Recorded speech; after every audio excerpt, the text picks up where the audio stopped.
Hello everyone, how are you all doing? I hope all of you are doing great. So as you all know, we are covering chapters from class 7th New NCERT of Math गणित प्रकाश. So अभी तक हमने एक chapter complete कर लिया है. Now in this video we are going to start chapter number 2, arithmetic progressions या expressions. So इसके बारे में पढ़ेंगे कि कैसे simple expressions हम solve करते हैं, बाकी चीजें है ना. So ये chapter 2 का part 1 है. चलिए हम index देख लेते हैं या content sheet देख लेते हैं. यहाँ आप देखेंगे chapter number 1 large numbers around us. ये chapter पूरा कंप्लीट हो चुका है. अगर अभी तक आपने प्रीवियस वीडियोस नहीं देखी हैं so please go through the links given in the description box. अब हम chapter number 2 arithmetic expression start करने वाले हैं. So let us just start and see what is there. तो सबसे पहले यहाँ पर आप देखेंगे सिंपल एक्सप्रेशंस के बारे में दिया हुआ है. So what are simple expressions? जैसे 13 + 2, 20 - 4, 12 × 5, 18 डिवाइडेड बाय 3. सो इन्हीं को हम क्या बोलते हैं? अर्थमेटिक एक्सप्रेशंस, जिसमें हम ये जो ऑपरेशंस होते हैं plus minus multiply divide, in science को यूज करके और मैथमेटिक्स की एक लैंग्वेज क्रिएट करते हैं. जैसे इनमें नंबर्स की वैल्यू होती है 13 + 2. ये क्या हो रहा है? हम सॉल्व कर रहे हैं तो आंसर क्या आएगा? 15 आएगा, है ना. so ये वैल्यू ऑफ एक्सप्रेशंस हम इस तरीके से सॉल्व करते हैं. जैसे इसको बोलते क्या है? 13 + 2 और या फिर सम ऑफ 13 and 2, राइट. इसी तरीके से बोलते हैं. अब ये जो इक्वल का साइन बीच में लगा है, जो भी हम चीजें यहाँ लिखते हैं, जैसे ये आपको इक्वल दिख रहा है. सो एक तरफ हमने लिखा 13 + 2 इक्वल, इनको जोड़ने पे जो आंसर आया वो इधर लिखा है. मतलब दोनों तरफ वैल्यू सेम है. जब दोनों तरफ वैल्यू सेम होती है तो हम इक्वल टू लगाते हैं. ओके, जैसे 13 + 2 इधर है तो ये भी 15 होता है, इक्वल टू 15, राइट. सो यही यहाँ पे बताया गया है. I hope it is clear. Now यहाँ एग्जाम्पल दिया है हमें कि Mallika spends 25 rupees every day for lunch at school. Mallika जो है 25 रुपए रोज अपने लंच पे खत्म करती है और मंडे से फ्राइडे तक वो ऐसा ही करती है. तो हमें बताना है टोटल उसने कितना पैसा खर्च किया. सो टोटल निकालने के लिए एक दिन का 25 रुपए तो 5 दिन का 5 × 25 है ना. इसको हम बोलते हैं 5 × 25 को 5 × 25 या प्रोडक्ट. मल्टीप्लाई को हम प्रोडक्ट भी बोलते हैं 5 and 25 का. ओके, सो एक ही वैल्यू निकालने के हमारे पास डिफरेंट एक्सप्रेशंस होते हैं. जैसे नीचे हमें दिया है 12 को हम और कितने तरीके से लिख सकते हैं. देखो 10 + 2 भी 12 होता है, 15 - 3 भी 12 होता है, 15 में से 3 गया तो 12, 3 4s are भी 12 होता है. ऐसे ही 24 को 2 से डिवाइड करेंगे तो भी क्या बनता है? 12. सो इन ऑपरेशंस का यूज करके हम अलग अलग एक्सप्रेशंस क्रिएट करते हैं. ओके, चलिए अब आगे देखते हैं इन एक्सप्रेशंस को हम कंपेयर कैसे करते हैं. सो जैसे अभी मैंने बताया इक्वल टू है, इसके एक तरफ क्या है, दूसरी तरफ क्या है, मतलब दोनों चीजें इक्वल हैं. तो कहीं पर ये दोनों तरफ इक्वल होंगी, कहीं एक तरफ बड़ी होगी ग्रेटर देन या फिर लेस देन. इक्वल है तो ये साइन, ग्रेटर देन है तो ये वाला साइन और स्मॉलर देन है तो ये वाला साइन. 10 + 2 क्या होता है? 12 होता है ना. 7 + 1 क्या होता है? 8 होता है. तो बड़ा कौन सा है? 12 बड़ा है, इसीलिए ये वाला साइन लगा हुआ है ना. जब बड़ा होता है तो हम ये वाला साइन लगाते हैं. अब इसमें देखिए 13 - 2 कितना होगा? 13 में से 2 गया तो 11. ऐसे इधर है 4 × 3, 4 × 3 यानी 12, 4 3s are 12. तो कौन सा बड़ा है इसमें? 12 बड़ा है, राइट. इसीलिए 12 की तरफ इसे हमने ओपन रखा है ना. सो 11 क्या है? स्मॉलर देन 12 है, राइट. सो ऐसे हम एक्सप्रेशंस को सॉल्व करते हैं. अब यहाँ फिगर इट आउट कुछ क्वेश्चंस दिए गए हैं. अब जैसे यहाँ बीच में हमें इक्वल टू का साइन दिया है तो दोनों तरफ हमें नंबर्स ऐसे लिखने हैं, फिल करने हैं ब्लैंक्स में कि इक्वेशन इक्वल हो जाए. जैसे इधर देखिए पहले में 13 और 4 कितना होता है? 17 होता है. तो 6 में मैं क्या ऐड करूं कि 17 आ जाए? 11, है ना. 11 और 6 भी 17, तो दोनों तरफ क्या होगा? इक्वल हो जाएगा. ऐसे ही दूसरा है 22 में मैं क्या ऐड करूं कि इधर 6 5s are 30 होता है ना, कि इधर भी 30 हो जाए. तो 22 में मैं 8 ऐड कर दूंगी तो दोनों तरफ 30 हो जाएगा. 28, 22 and 8 कितना होता है? 30 होता है, राइट. ऐसे ही 64 को आप 2 से डिवाइड करेंगे तो आंसर आएगा 2 3s are 6 and 2 2s are 4, 32. तो 8 को किससे मल्टीप्लाई करूं तो 32 आएगा? 4 से. 4 8s are 32, है ना, दोनों तरफ इक्वल हो गया।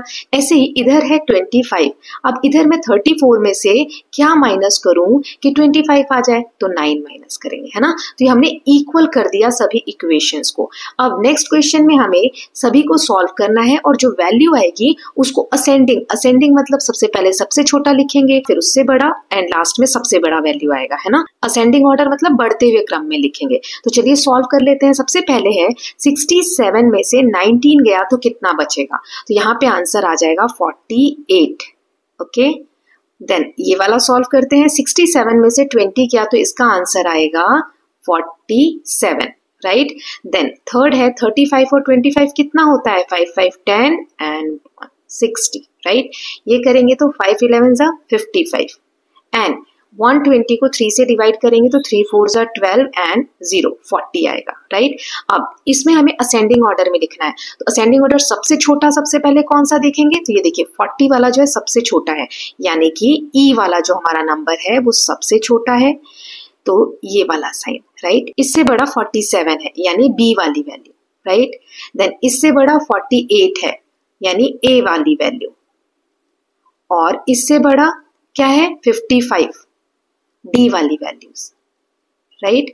एंड इसके बाद लास्ट में सबसे बड़ा है 60 यानी सी वाली वैल्यू, राइट। तो आप नंबर्स भी लिख सकते हैं या फिर ऐसे अरेंज कर सकते हैं। नाउ नेक्स्ट यहाँ एग्जाम्पल दिया हुआ है। देखिए किसी भी चीज को सॉल्व करके बताना कि कौन सा बड़ा है कौन सा छोटा है आसान है, लेकिन यहाँ पर हमें अलग तरीके से कुछ सॉल्व करने को सिखाया गया है। जैसे 1023 प्लस 125 ये एक नंबर है, या और लिखा है बीच में 1022 प्लस 128 ये दूसरा नंबर है। हमें बताना है इन दोनों में से बड़ा कौन सा है। सो इसको हम एक सिचुएशन के थ्रू सॉल्व करेंगे। चलिए पहले देखते हैं इस वाले नंबर को 1023 प्लस 125। इसमें हमने एक सिचुएशन क्रिएट की। मान लीजिए राजा के पास 1023 मार्बल है, उसमें आज उसे कितने मिल गए 125, है ना। तो ये ऐड करके यहाँ दिया हुआ है 1023 उसके पास पहले से थे, 125 उसने ऐड कर लिए आज, है ना। तो अब उसके पास ये एडिशन हो गया। ऐसे ही जॉय के पास मान लीजिए ये वाला नंबर 1022 मार्बल है और आज उसको 128 और मिल गए, ठीक है। तो इसकी इक्वेशन बन गई 1022 प्लस 128 ये वाली इक्वेशन, है ना।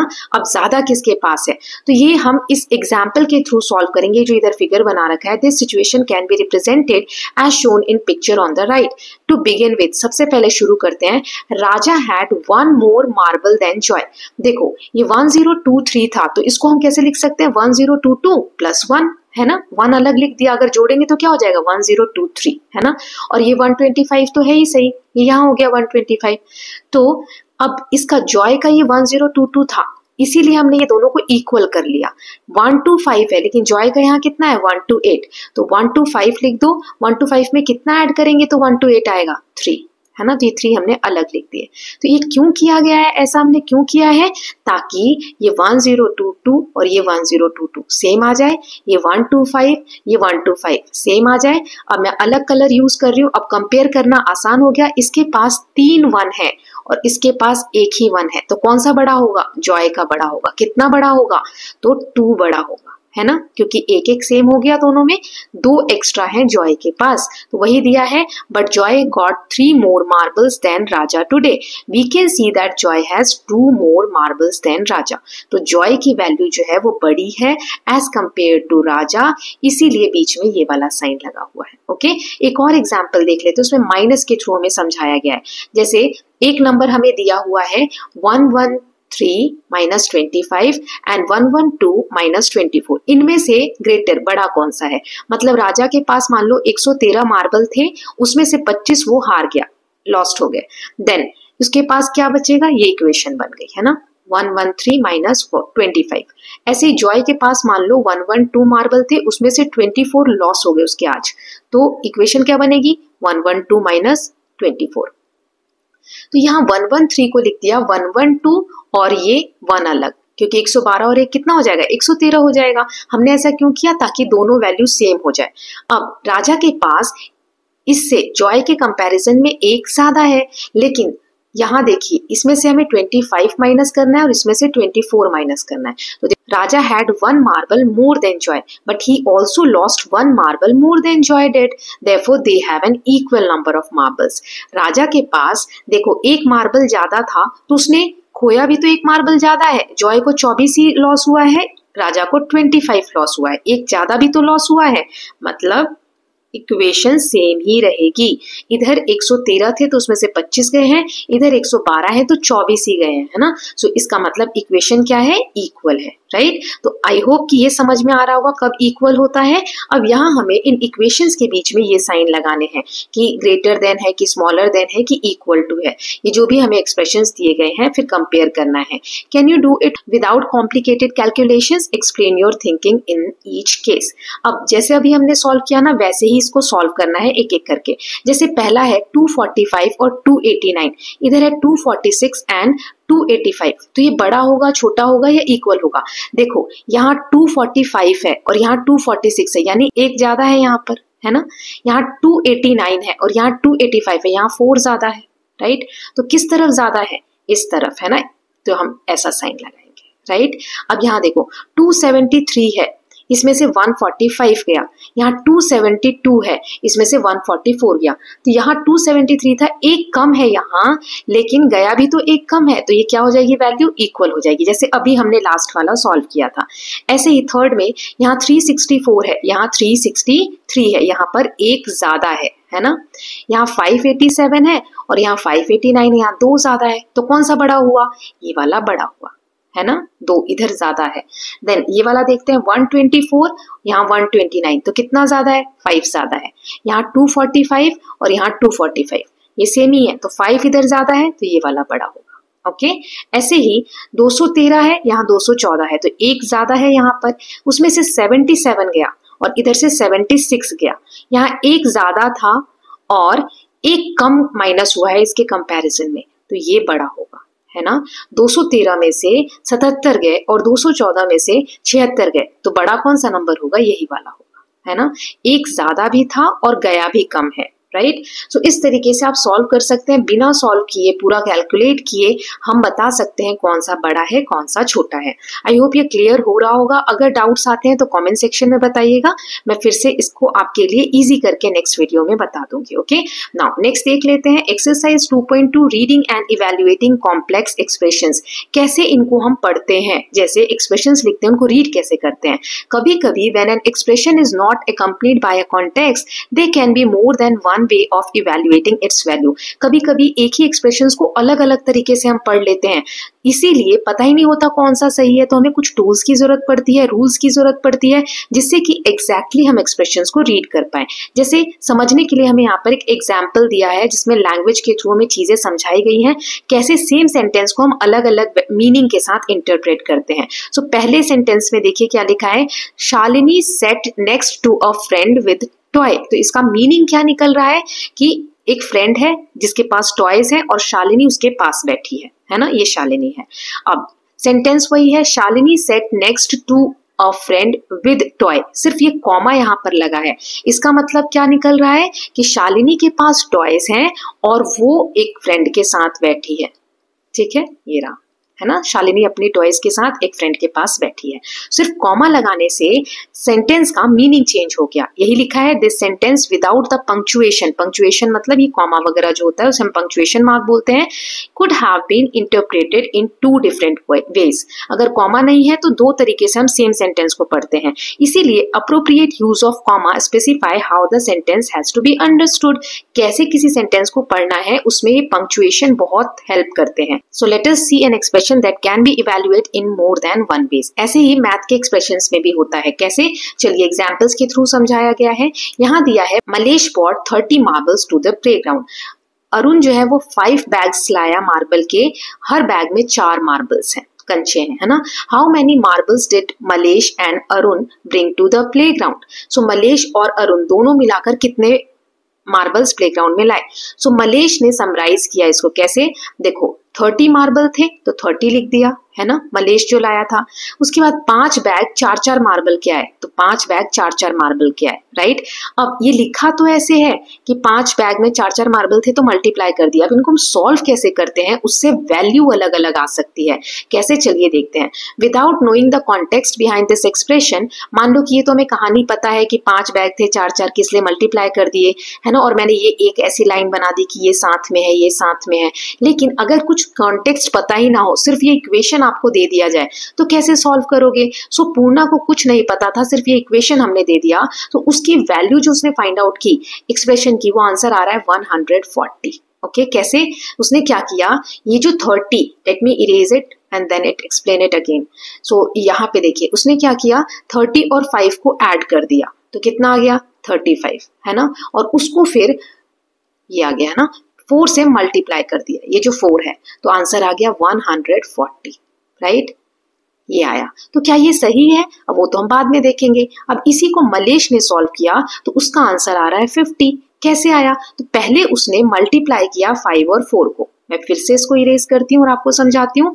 5 और 4 को मल्टीप्लाई किया और ये 30 को बाद में ऐड किया। तो कैसे किया मलेश ने, 30 प्लस 5 और 4 कितना होगा, 5 4 जा 20, है ना। अब ऐड किया तो आंसर आ गया 50। तो इसका आंसर अलग आ रहा है ना, 20 और 30 को ऐड किया तो। इन this case Mallesh is right, Mallesh सही है, लेकिन पूर्णा गलत क्यों है ये हम इसी तरीके से समझेंगे जैसे अभी हमने पंक्चुएशन मार्क का पढ़ा था, है ना। सो ये जो इक्वेशन है, it is not clear whether we should do the addition first और मल्टीप्लीकेशन फर्स्ट। तो इस इक्वेशन से हमें ये क्लियर नहीं हो रहा कि पहले एडिशन करना चाहिए या पहले मल्टीप्लिकेशन, क्योंकि पूर्णा ने पहले एडिशन कर दिया तो उसका आंसर 140 आ रहा है और मलेश ने पहले मल्टीप्लिकेशन किया तो उसका आंसर 50 आ रहा है ना। सो जस्ट जैसे पंक्चुएशन मार्क से डिफरेंस होता है लैंग्वेज पढ़ने में, वैसे ही ब्रैकेट्स और नोशंस जो होते हैं टर्म्स के, ये मैथमेटिक्स में यूज होते हैं कंफ्यूजन्स को दूर करने के लिए, एक्सप्रेशंस को समझते वक्त। अभी ब्रैकेट्स वगैरह क्या होते हैं इसके बारे में आगे दिया हुआ है, चलिए पढ़ते हैं। सो किसी भी एक्सप्रेशंस में ब्रैकेट की क्या वैल्यू होती है। So in the expressions to find out the number of marbles, ये जो एक्सप्रेशंस हमने देखा 30 plus 5 multiply 4, we had to first multiply 5 and 4। इसमें हमें 5 और 4 को पहले मल्टीप्लाई करना था, उसके बाद उस प्रोडक्ट में जो प्रोडक्ट आता उसमें 30 ऐड करना था। This order of operation is clarified by use of bracket as follow. So इसी को कि पहले मल्टीप्लाई करना है, ये कैसे पता चले, तो मैथ्स में क्या होता है, ऐसे ब्रैकेट लगा देते हैं। ब्रैकेट के अंदर कोई चीज अगर लिखी है ना, तो उसको हम पहले इसको सॉल्व करेंगे, पहले उसकी वैल्यू फाइंड आउट करेंगे ब्रैकेट के अंदर वाली, तब उसके बाद बाकी के ऑपरेशंस करेंगे। Okay, so in the above expression we first find the value of 5 multiply 4 then do the addition. Thus this expression describe कि 30 प्लस 5 मल्टीप्लाई 4, तो ये 20 आया, 5 4 जा 20 और तब 30 ऐड किया तो आंसर आया 50। सो अब आपको समझ में आया पूर्णा क्यों गलत थी, क्योंकि उसने गलत तरीके से कैलकुलेशन की थी। तो ब्रैकेट्स को पहले सॉल्व करना है, इसीलिए पंक्चुएशन जैसे लैंग्वेज में होता है तो मैथ्स में भी कुछ टूल्स होते हैं, कुछ रूल्स होते हैं जो ईजी करते हैं कैलकुलेशन को। ओके, नाउ अब यहाँ पे एक और एग्जाम्पल दिया हुआ है, उसके थ्रू हम समझेंगे इन्हीं चीजों को। चलिए देखते हैं। Irfan bought a pack of biscuit for 15 rupee and a packet of Toor dal for 56। Irfan ने एक बिस्किट का पैकेट 15 रुपए में खरीदा और तुअर दाल 56 रुपीज में खरीदा। उसने शॉपकीपर को 100 रुपए दिए। Now right an expression that can help us calculate the change Irfan will get back from the shopkeeper. अब 15 रुपए और 56 रुपए ये दो उसने खर्चा किया, अब 100 रुपए दिए तो दुकानदार उसको वापस कितना करेगा, एक्सप्रेशन के थ्रू हमें बताना है। तो सबसे पहले उसने 15 रुपए बिस्किट पे खत्म किए, 56 रुपए दाल पे खत्म किए। सो टोटल कॉस्ट कितना हो जाएगा, 15 plus 56। He gave 100 to the shopkeeper. So equation कैसे हो जाएगी, 100 रुपए शॉपकीपर को दिए, उसमें से 15 माइनस किया और 56 प्लस किया, ये वाला है ना, माइनस करके हमने ऐसे लिख दिया। तो क्या ये सही होगा? So can we subtract 15 from 100 and then add 56 to the result, we will get 141। अगर इसको हम पहले ऐसे कर दें, 100 में से 15 माइनस कर दो और तब 56 ऐड करो, तो इसका आंसर आएगा 141, है ना, क्योंकि देखो 100 में से 15 गया तो कितना आएगा 85 और इसमें 56 ऐड करेंगे तो 141 आंसर आएगा, लेकिन ये गलत है ना। जब 100 ही रुपए दुकानदार को दिए तो 141 कैसे रिटर्न मिल सकते हैं, ये तो गलत हो जाएगा। सो ऐसे क्या होता है, ब्रैकेट्स का यूज किया जाता है, ये मैंने आपको अभी भी बताया। सो ये जो कैलकुलेशन है कि 15 और 56 उसने दुकानदार को दिए, ये एक वैल्यू है, उसको माइनस करना है 100 में से, है ना। सो 56 और 15 को ऐड करेंगे, उसके बाद 100 में से माइनस करेंगे, तो ऐड करने पे आएगा 71। सो 100 माइनस 71 करेंगे, ओके, तो आंसर आएगा 29 रुपीज उसको रिटर्न में मिलेंगे। सो आई होप ब्रैकेट कैसे लगाते हैं और कैसे सॉल्व करना चाहिए वो आपको क्लियर हो रहा है।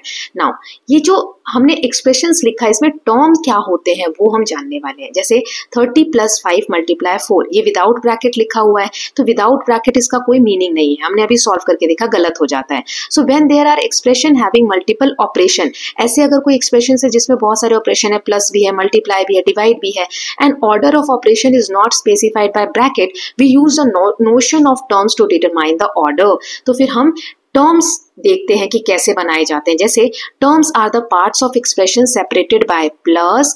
For example in 12 + 7 there are 2 terms, 12 and 7। देखो कोई भी एक्सप्रेशन है अगर उसमें ब्रैकेट नहीं है, कुछ नहीं है, तो हम टर्म्स डिसाइड करते हैं। जैसे 12 + 7 का एग्जाम्पल दिया है और बीच में एक प्लस साइन है, तो प्लस साइन से हम पता करते हैं कि कितने टर्म्स सेपरेट हैं। जैसे 12 और ये प्लस 7, ओके, सो 12 एक टर्म हो गया और 7 दूसरा टर्म हो गया, है ना। We will keep marking each term of expression as above.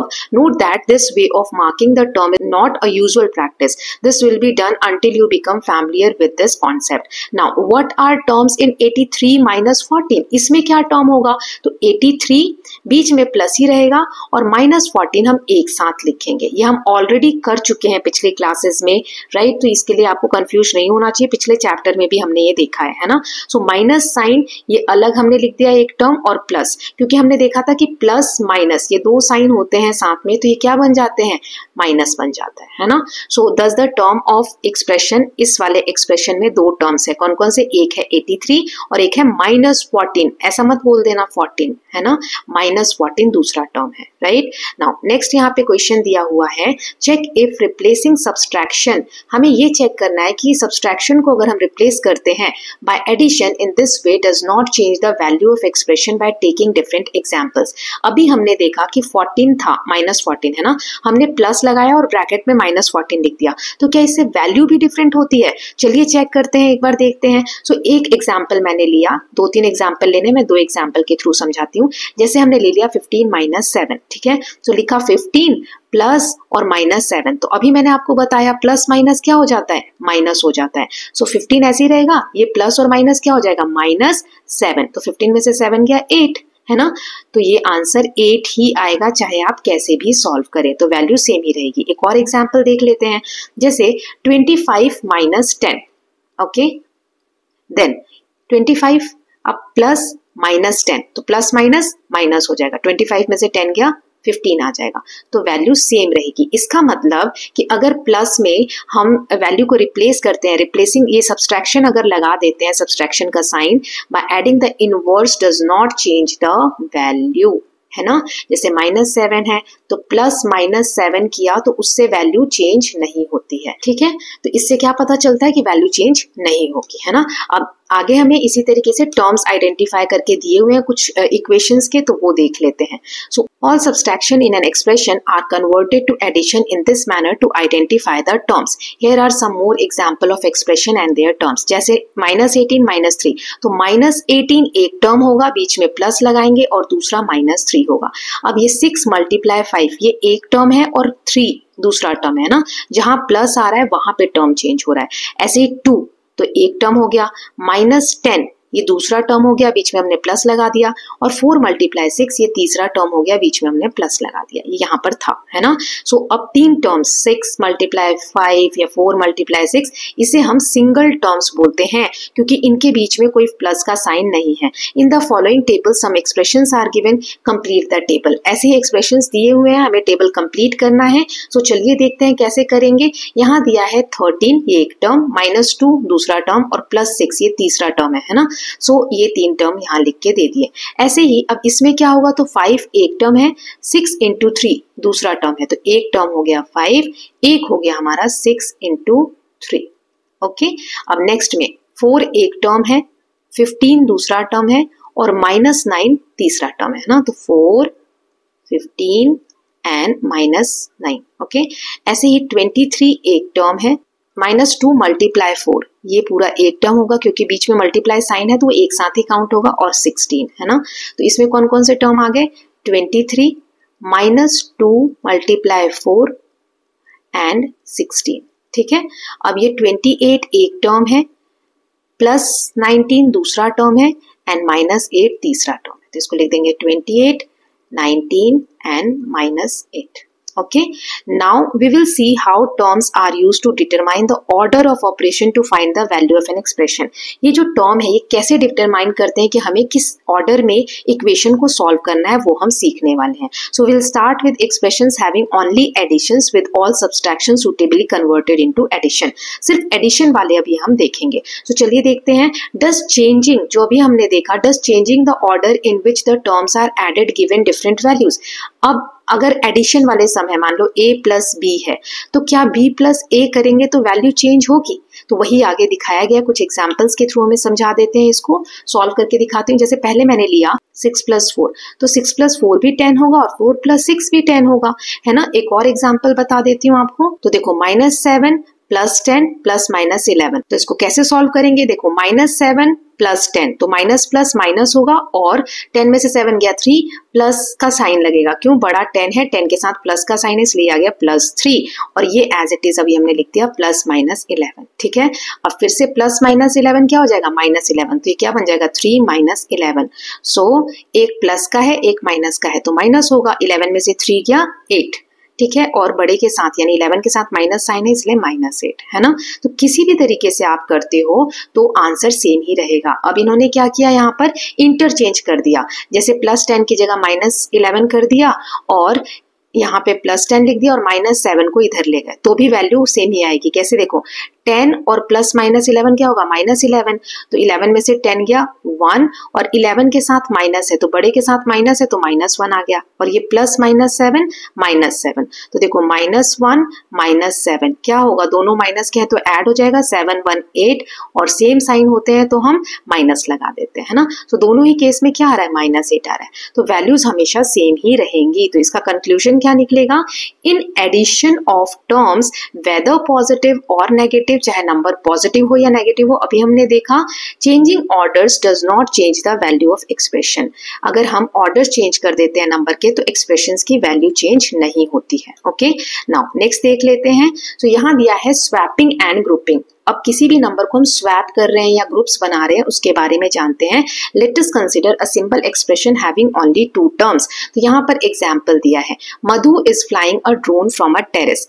मधु एक ड्रोन उड़ा रही है अपनी टेरेस से, छत से, है ना। सो वो 6 मीटर हाइट तक गया ड्रोन, फिर 4 मीटर डाउन आ गया। तो अब हमें बताना है कि फाइनल पोजीशन क्या है ड्रोन की, मतलब वो 6 मीटर तक ऊपर गया था और उसके बाद फिर 4 मीटर नीचे आ गया, है ना। तो क्या हो गया 6 - 4, अभी उसकी पोजीशन क्या होगी 2 मीटर, है ना। सो 6 और प्लस ये -4 है तो ये दूसरा टर्म हो गया और ये 2, इस तरीके से इक्वेशन लिखेंगे।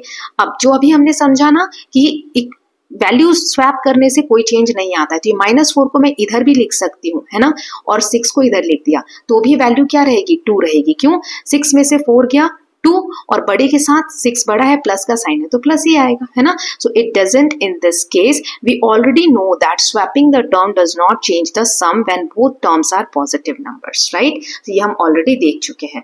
नाउ नेक्स्ट देखते हैं यहाँ पर, can you explain why this is happening using token model of integers that we saw in class 6 textbook mathematics। so same वही चीज जो अभी हमने समझी कि term 1 plus term 2 हो या term 2 plus term 1 हो, ये इक्वल ही रहेगा दोनों तरफ वैल्यू, है ना। टर्म को स्वैप करने से कोई चेंजेस नहीं आते हैं। ये एग्जाम्पल ऑलरेडी मैं आपको समझा चुकी हूँ, जैसे -7 + 10 - 11, इसको ऐसे सॉल्व करो कि इन दोनों को पहले कर लो या फिर पहले इन दोनों को कर लो फिर इसको करो, आंसर हर केस में सेम ही रहेगा। The sums are same in both cases. Again we know that while adding positive numbers, grouping them in any of the above 2 ways gives the same numbers. Okay, so किसी भी तरीके से grouping कर ले, swapping कर ले, addition में same ही रहता है, राइट। नाउ डज इससे हमें क्या पता चलता है, grouping the term of expression in either of the following veg give the same value, है ना। टर्म 1 टर्म 2 को कर लो या टर्म 2 टर्म 3 को कर लो, ये सेम ही वैल्यू देंगे। So let us consider the expression -7 + 10 - 11। Again what happens when we change the order, अगर ऑर्डर चेंज कर देते हैं, जैसे -7 and -11 first लिख देते हैं and then add this to 10, will we get the same sum as before? We see that adding the term of expression, इनको हम add करेंगे in order to give the same sum -8। ये दोनों हम कर चुके थे, आगे यही लिखा है thus the addition of term in any orders gives the same value। चाहे स्वैप करो चाहे आप ग्रुपिंग करो, दोनों में सेम वैल्यू मिलेगी, है ना। जैसे यहाँ हमें एक एग्जाम्पल करके दिखाया है 30 + 5 × 4। सो इस एक्सप्रेशन को इवेल्युएट करने के लिए ये देखिए 30 को अलग लिखा क्योंकि बीच में प्लस साइन है, 5 × 4 ये एक टर्म बन गया, तो 30 एज इट इज, 5 × 4 20 हो जाएगा, 30 और 20 क्या आ गया, 50 आ गया, है ना। अब यहाँ मनसा जो है ये ऐड कर रही है, एक लिस्ट है उसके पास नंबर्स की, यहाँ आप देख सकते हैं लिस्ट दिया है। It took her 5 minutes to add them all and she got the answer this. Mansa ने ये लिस्ट ऐड की, उसका आंसर आया ये 11749। अब उसे पता चला कि वो एक नंबर इंक्लूड करना भूल गई, 4th नंबर 9055, ये नंबर उसने लिस्ट में इंक्लूड ही नहीं किया ऐड करते वक्त। Does she have to start all over again, क्या उसको दोबारा से स्टार्ट करना पड़ेगा? सो मैथमेटिक्स में इस तरीके का नहीं होता है कि दोबारा से ऐड करना पड़ेगा। In mathematics we use the phrase commutative property of addition instead of saying swapping terms does not change the sum, similarly grouping does not change the sum is called associative property of addition. Now अब यही चीज हमें swapping the order of things in everyday life, अगर daily की life में हम swapping को एक बार ध्यान से समझे, जैसे यहाँ एग्जाम्पल दिया है, मनसा जो है वो बाहर जा रही है खेलने, तो उसकी मम्मी ने कहा wear your hat and shoe, अपनी टोपी और जूते पहन लो। Which one should she wear first, सबसे पहले उसे क्या पहनना चाहिए, टोपी, हैट या शूज, जूते पहनने चाहिए। So she can wear her hat first and then her shoe, और she can wear her shoes first and then her hat. पहले वो टोपी पहने या जूते पहने, उसमें उसके लुक्स में कोई चेंज नहीं आएगा, she will look exactly the same in both cases, है ना, चाहे पहले टोपी पहने चाहे पहले जूते पहने। इमेजिन अ डिफरेंट सिचुएशन, मनसा की मम्मी ने बोला where your socks and shoe, अपने मोजे पहनो और तब जूते पहनो। सो इसमें ऑर्डर जो है वो मैटर करता है, अगर वो पहले जूते पहन लेगी तो सॉक्स कैसे पहनेगी, है ना, इसीलिए पहले उसको सॉक्स पहनने पड़ेंगे, राइट। तो ये एक ऑर्डर मेंटेन करना पड़ता है, नहीं तो वो बिल्कुल अलग दिखेगी और अनकंफर्टेबल फील करेगी। इसी तरीके से कुछ चीजों का एक सीक्वेंस होता है, ऑर्डर होता है सॉल्व करने का, राइट। अब यहाँ दिया हुआ है मोर एक्सप्रेशंस एंड देयर टर्म्स, और भी एग्जांपल्स दिए हैं, जैसे पहला है Amu, Charan, Madhu and John went to a hotel and ordered 4 dosas. ये चारों फ्रेंड होटल जाते हैं, वहां पे डोसा ऑर्डर करते हैं, क्योंकि 4 हैं तो 4 डोसा ऑर्डर करते हैं। एक डोसा का कॉस्ट दिया है 23 रुपीज, और उन्होंने थैंक यू टिप देने के लिए वेटर को 5 रुपीज डिसाइड किए। अब एक्सप्रेशंस बनाने हैं, तो 4 डोसा लिए तो 4 डोसा का कॉस्ट कितना होगा, एक का 23 है तो 4 का 4 × 23, तो टोटल अमाउंट कैसे हो जाएगा, 4 × 23, और उसमें 5 रुपीज हम टिप के ऐड कर देंगे जो वेटर को वो लोग देने वाले हैं। इस तरीके से हमारा जो एक्सप्रेशन है वो बन जाएगा। तो पहले हम 4 × 23 ये एक टर्म हो जाएगा, और प्लस के बाद 5 ये हमारा दूसरा टर्म हो जाएगा। सो 4 को 23 से मल्टीप्लाई किया तो 92, प्लस 5 किया यानी 97 रुपए टोटल उनका खर्च आएगा। तो ये सही तरीका है निकालने का। अगर 7 फ्रेंड्स जाते, ये सेकेंड सिचुएशन हमें दिया है, तो फिर क्या इक्वेशन बनता वो हमें एक्सप्रेस करके बताना है ना। सो देखो वेरी सिंपल, पहले हमने यहाँ 4 मल्टीप्लाई किया था, अब आ जाएगा 7 × 23 जो कि एक टर्म होगा, और इसमें हम ऐड कर देंगे 5 जो टिप का सेम कहा हुआ है यहाँ पर, है ना, टिप रिमेन द सेम। तो इसका आंसर क्या हो जाएगा, वैसे तो सिर्फ एक्सप्रेशन ही बताना था, लेकिन 7 से मल्टीप्लाई करते हैं, 7 × 3 = 21, 7 × 2 = 14, 15 16 एंड 5, तो ये आंसर आ जाएगा 166 रुपीज, राइट। अब आगे दिया हुआ है एग्जाम्पल एक और, example 8, children in class are playing fire in the mountain, run, run, run. Whenever the teacher call out a number, students are supposed to arrange themselves in group of that number. Whoever is not part of the announced group size is out. अब यहाँ एक game है जिसमें सारी class के बच्चे, total 33 students खेल रहे हैं गेम, है ना।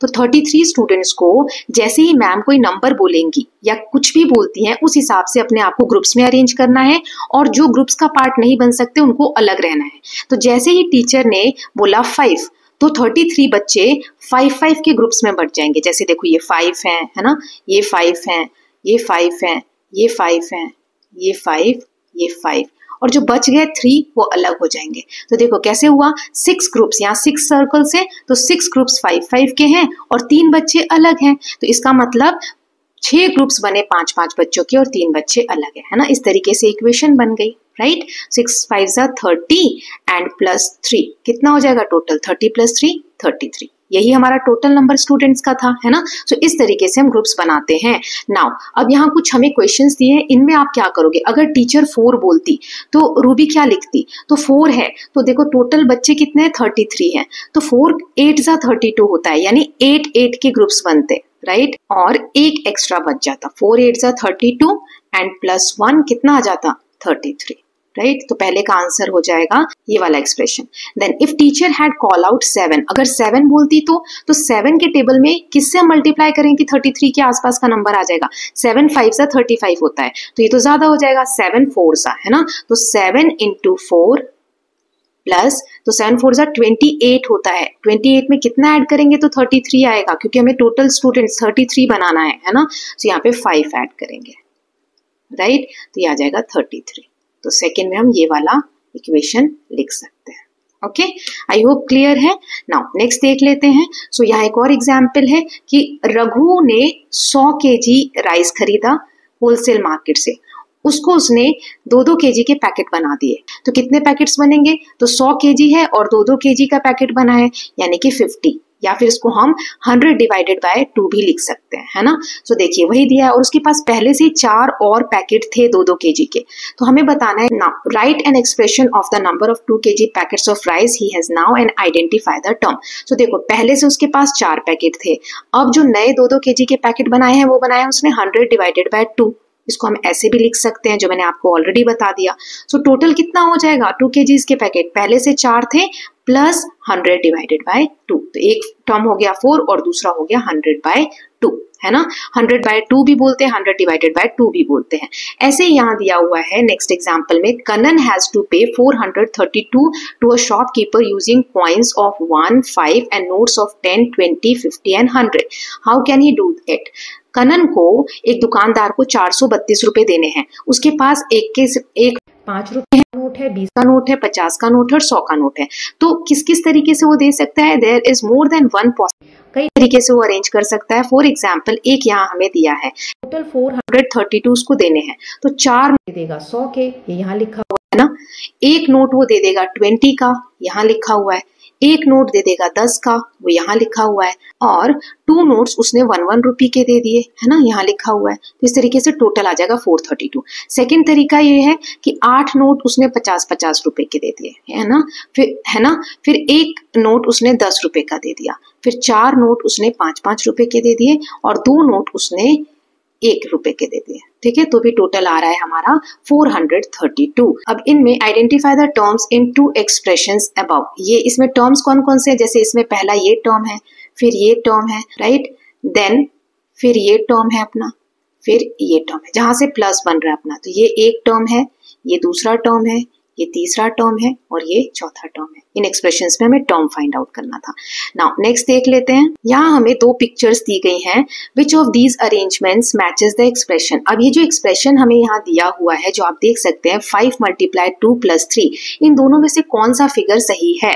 तो देखो 5 × 2 और 3, तो ये देखो ये 2-2 बॉक्सेस हैं यहाँ, 1 2 1 2 1 2 1 2 1 2, कितनी टाइम है, 1 2 3 4 5, इसीलिए 5 टाइम्स 2 का बॉक्सेस है और एक बार यहाँ 3 बॉक्सेस है ना, 1 2 3, तो यहाँ 3 लिखा है। सो मेरे हिसाब से जो लेफ्ट वाला है ये सही है ना। तो यही यहाँ पर लिखा हुआ है, लेफ्ट वाला इक्वेशन सही है। अब इसमें कैसे बनेगा, 5 × 2 एक टर्म हो गया और 3 दूसरा टर्म हो गया, तो 5 × 2 आ गया 10 और 3 ऐड करेंगे तो आ जाएगा 13, राइट। अब ये जो सेकंड वाला इमेज है इसके बेसिस पे नेक्स्ट क्वेश्चन है, देखिए दिया हुआ है, what is the expression for the arrangement in the right making using the number of yellow and blue square. तो इसको हम 2 तरीके से इसके एक्सप्रेशंस बना सकते हैं। जैसे do you recall use of brackets, we need to use bracket for this. देखो 2 से हम मल्टीप्लाई कर देंगे। किसको मल्टीप्लाई करेंगे 2 से? क्योंकि 2 लाइन्स है ना, सेम लाइन है, तो 5 यहाँ येलो बॉक्स है 5 और 3 यहाँ ब्लू बॉक्स है 3।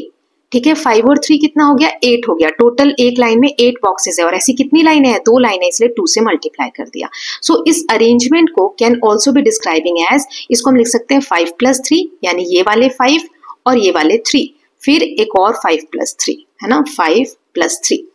अब या इसको ऐसे भी लिख सकते हैं, 5 2 बार है तो 5 × 2 और 3 बॉक्सेस ब्लू वाले 2 बार है तो 3 × 2 है ना, या फिर इसको ऐसे लिख सकते हैं। सारे तरीके अलग हैं बट वैल्यू सबकी सेम ही आएगी, राइट। अब यहाँ हमें क्वेश्चन दिए हुए हैं, फिगर इट आउट। कुछ क्वेश्चन है, एक एक करके देखेंगे। जैसे पहला क्वेश्चन है, यहाँ हमें वैल्यू फाइंड आउट करनी है, जो एक्सप्रेशंस दिए हुए हैं इनकी, राइट। अब एक एक करके देखेंगे। जैसे पहला है 28 - 7 + 8, ठीक है, तो इसमें टर्म पहला है हमारा 28, फिर है -7 and 8 है ना। 28 - 7 इस तरीके से लिखेंगे +8। सो प्लस माइनस क्या हो जाएगा? माइनस, 28 में से 7 गया तो 21 और प्लस का 8, यह आ जाएगा 29। ऐसे ही नेक्स्ट देखते हैं 39 - 2 6 + 11। सो 39 - 12, क्योंकि 6 × 12 क्या, 6 × 2 क्या हो जाएगा? ये दोनों 12 हो जाएगा और प्लस माइनस माइनस हो जाएगा और थर्ड हमारा टर्म है 11। सो 39 - 12 एंड 11, तो प्लस माइनस माइनस 12, 39 में से 12 गया 27 और 11 ऐड किया तो 38 आ गया, है ना। अब नेक्स्ट ऐसे ही दिया हुआ है 40 - 10 + 10 + 10 है ना, यहाँ दिया हुआ है। सो ये देखिए 40 - 10, तो ये हमारे टर्म्स हो गए सारे। अब ये प्लस माइनस माइनस, तो 40 में से 10 गया 30 और बाकी के 10 है, ये 10 + 10, तो ये हो जाएगा 30 and 20 50। ओके, नाउ नेक्स्ट देख लेते हैं डी वाला। तो यहाँ 48 माइनस, अब ये एक हमारा टर्म है ना, ये वाला, प्लस 60 / 2, तो 48 एक हो गया। अब 10 × 2 = 20 और प्लस माइनस -20, ऐसे 16 को 2 से डिवाइड किया 8, तो 8 हमारा तीसरा टर्म हो गया। तो 48 + -20 + 8, तो प्लस माइनस माइनस, 48 में से 20 गया तो 28 और ये प्लस का 8 आ गया। सो 28 और 8 कितना हो गया? 36 हो गया, राइट। सो आई होप कि साइंस क्लियर हो रहे हैं आपको। नाउ नेक्स्ट हमें इक्वेशन दी गई है 6 × 3 - 4 × 8 × 5। तो देखो इसमें 6 × 3, ये एक इक्वेशन हो गया, एक टर्म हो गया, सॉरी, तो 18 आ गया। अब ये 4 8 = 32 प्लस माइनस माइनस, तो यहाँ पर ये भी मल्टीप्लाई में है ना। सो 32 × 5 कर देंगे, तीनों को मल्टीप्लाई कर देंगे तो आंसर आ जाएगा 160 और साइन माइनस का आ जाएगा, है ना। सो 18 + -160, प्लस माइनस माइनस होता है, सो 18 - 160, ये आंसर आ जाएगा 142 और बड़े के साथ माइनस का साइन है इसलिए आंसर आ जाएगा -142। ओके, ये पांचों हो गए हमारे।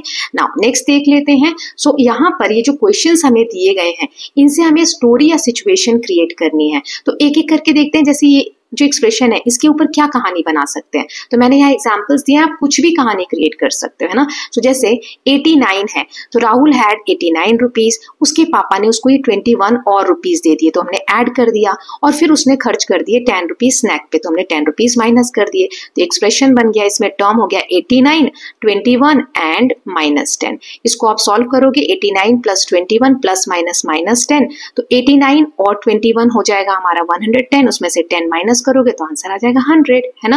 नेक्स्ट क्या बनाई है स्टोरी, तो चलिए देख लेते हैं। 5 × 12 - 6, तो इसमें मैंने कहा कि there are 5 team with 12 players, 5 team है 12 प्लेयर के साथ, each in a sport tournament, 6 players are absent, और 6 बच्चे जो हैं, 6 प्लेयर्स जो हैं एब्सेंट हो गए, आए ही नहीं। सो ये एक्सप्रेशंस बना। इसमें 5 × 12 यानी 60 एक टर्म हो गया और -6 दूसरा टर्म हो गया, तो 60 में से 6 गया तो 54 आंसर आ जाएगा।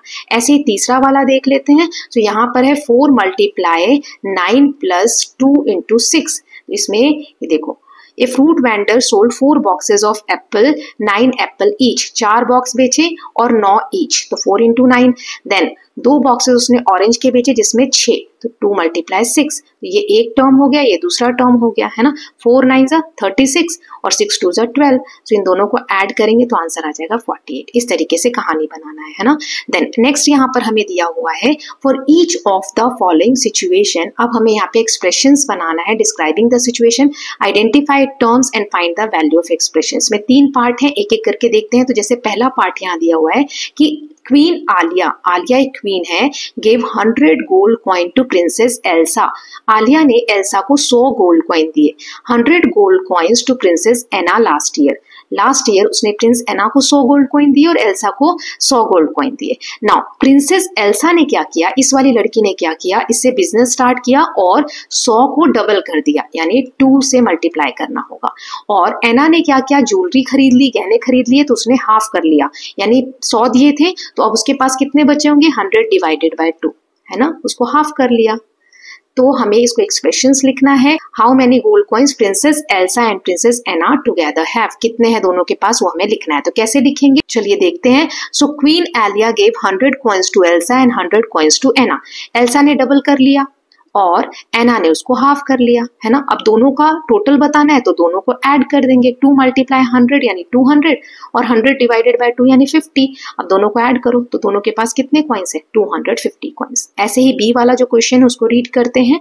सो इसमें दिया है अ मेट्रो ट्रेन, एक मेट्रो ट्रेन की जो टिकट है 2 स्टेशन के बीच में, एडल्ट के लिए, बड़ों के लिए है 40 रुपए और बच्चे के लिए है 20 रुपए, है ना। तो टोटल कॉस्ट कितना होगा, ये 2 सिचुएशन दी गई है। तो सबसे पहले हम पहली सिचुएशन, इसमें दिया है अगर 4 एडल्ट्स जा रहे हैं और 3 बच्चे हैं तो एक एडल्ट की टिकट है 40 रुपए, तो 4 एडल्ट की कितनी हो जाएगी, 4 इंटू 40।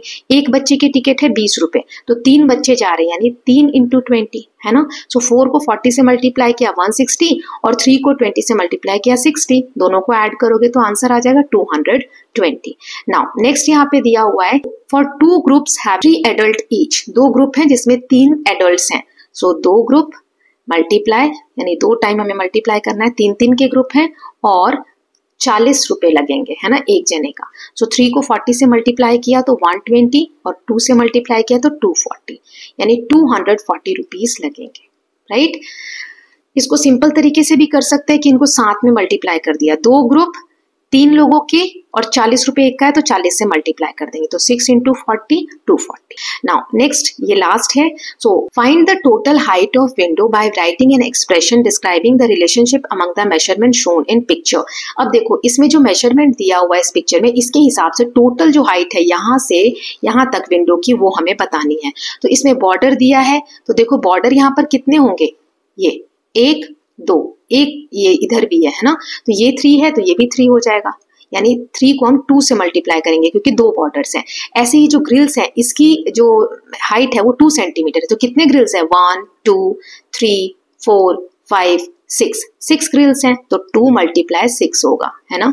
और ये मैं सॉल्व करके दिखाऊंगी अभी, जस्ट मैं आपको समझा रही हूँ। अब ये गैप जो है 5 सेंटीमीटर का है, तो कितने गैप है, 1 2 3 4 5 6 7, है ना। सो 5 मल्टीप्लाई 7, तो हमें टोटल हाइट बतानी है विंडो की। तो कैसे कैलकुलेट करेंगे, ये देखिए मैंने यहाँ पे सॉल्व करके दिया है, ये तीनों चीजें मैं आपको ऑलरेडी बता चुकी हूँ। तो टोटल हाइट हो जाएगी 2 multiply 3 plus 6 multiply 2 and 7 multiply 5। सो 2 3 जा 6, 6 2 जा 12, 7 5 जा 35, 53 सेंटीमीटर हाइट हो जाएगी, है ना। इस तरीके से हमने हाइट फाइंड आउट कर लिया है। सो लगभग आधा चैप्टर हम देख चुके हैं, पार्ट 1 कंप्लीट हो गया है। सो इस तरीके से जो मैंने वीडियो बनाई आपको कैसी लगी मुझे सजेशन में जरूर बताइएगा, ताकि हम आगे भी ऐसे ही कंटिन्यू कर सके। इस तरीके से वीडियो बनाने में मैं ज्यादा पोर्शन जल्दी बना पा रही हूँ, तो हम मैथ्स जल्दी कंप्लीट कर लेंगे। So I hope all of you have like this videos. If you are doing so please like and share it and don't forget to subscribe Kalyan TV channel for more such videos. Thank you so much.